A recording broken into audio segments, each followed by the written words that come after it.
Ну, во-первых, как я и говорил, конечно, войны не будет. Войны не будет, потому что мы к этому не готовы. Войны... Ну вот, слава богу. В 1941 году Гитлер это не остановил. Не обижайтесь, Никита Олегович. Просто смешно получается все время. Действительно, как-то вообще. Да? Ни Да, мира, да, ни всё, войны, всё, армию продолжайте. распустить. Троцкий еще говорил, да. Правильно. Ленин только подписывал ваш. Итак, Брестский мир имеется в виду. Наш, Войны наш. не будет, потому что мы к этому не готовы. И не потому, что мы не готовы зарядить ядерной бомбой по всему миру. К этому мы готовы. А потому что мы, очевидно, понимаем, что нас задушат экономически, то, что сейчас происходит. Если вы считаете, что нас будут душить экономически, это лучше, ну, я не знаю. А что по этому лучше? поводу. Итак, немножко расскажу, что сейчас происходит. Первое. Советы Безопасности ООН, которые прошли, три были заветированы. Это говорит о том, что, как я и говорил, ООН фактически развален. Это играет на Соединенные Штаты Америки и союзников относительно реформирования ООН.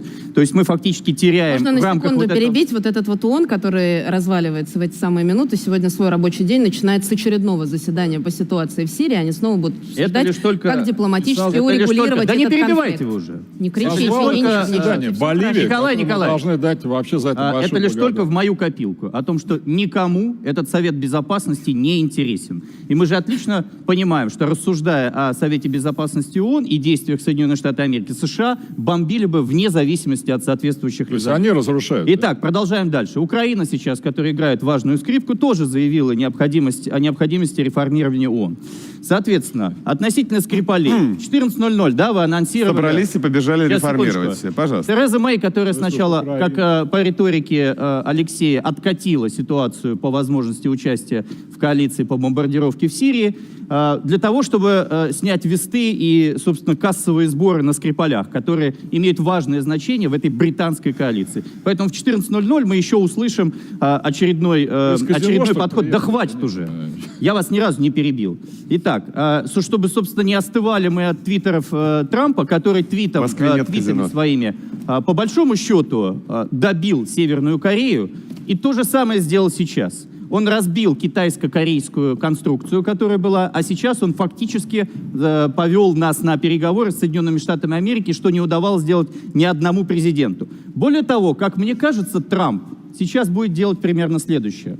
Он уже заявил, и вчера наш партнер, который вы еще не понимаете, партнер или нет, Турция, заявили о том, что необходимо убирать Асада. И я думаю, что Трамп совершенно точно, ему этого будет достаточно. Он в этот момент будет идти на новый срок. Думаю, что переговоры с Россией, которые сейчас идут о прекращении возможной эскалации конфликта, идут именно по Асаду. И в тот момент, когда мы 4 года с вами обсуждаем, что будет с Асадом, именно сейчас его судьба находится на волоске. Уверен, Трамп сейчас должен что-то предъявить своей коалиции. В противном случае он будет выглядеть балаболом. И он обязательно предъявит Асада, и я уверен, что русские сейчас найдут оправдание, почему Асад должен уйти. Потому что жить в новой геополитической реальности с этим животным, подчеркиваю, не сможет явно никто. Потому оскорбляете союзника во нашего, всяком случае, возможен, на мой которого взгляд, договор с небольшой нашей удар в страной. секунду.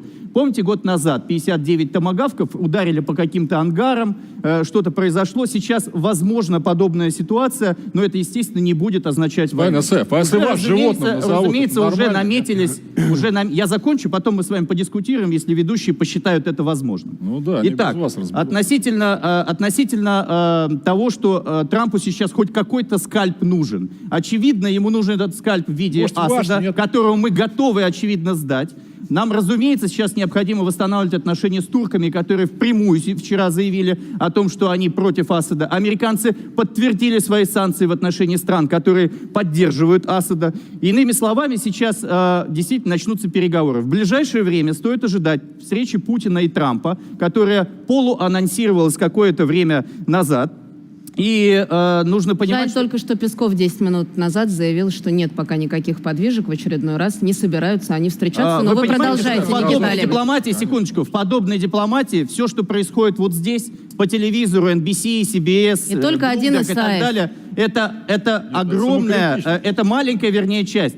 Все находится внутри. Переговорный процесс, слава богу, между нами и американцами идет. О чем я говорил? Ольга, когда вы меня спрашиваете, что делать, только переговоры с Соединенными Штатами Америки смогут развязать эту ситуацию. Так же, как развязывали ее в 1962 году, так же, как ее развязывали в 1983 году. какая? Иными словами, еще раз, Если Путин сейчас на это пойдет, Тема замечательно. Но вопрос, какая цена будет в этом торге? Если Асад, только Асад для России, это замечательно. Если они от нас отстанут по всем мировым геополитическим точкам и экономически, возможно. А Но если вас Помпео, попросят? который недавно вы, возможно, его и поддерживали, насколько я помню, это вы, Асад, сделал конечно, соответствующее да. заявление, что мягкая сила для России невозможна. Иными словами, американцы будут сейчас действовать, как Алексей правильно говорит, добрым и злым полицейским. Но экономически, Алексей, ваша Государственная Дума вчера, заслушавшая доклад председателя правительства, который сказал о повышении пенсионного возраста, мне очень печально, что вы поддерживаете вот подобные экономические реформы. Потому что американцы... Вы поддерживаете повышение пенсионного возраста. На который мы Журавлев 70 лет поддерживает. назад. Что? Понятно. Перебить, Это же не ко мне, это Еще раз абсолютно завершая, очевидно. экономическая война продолжается, экономическое удушение на марше.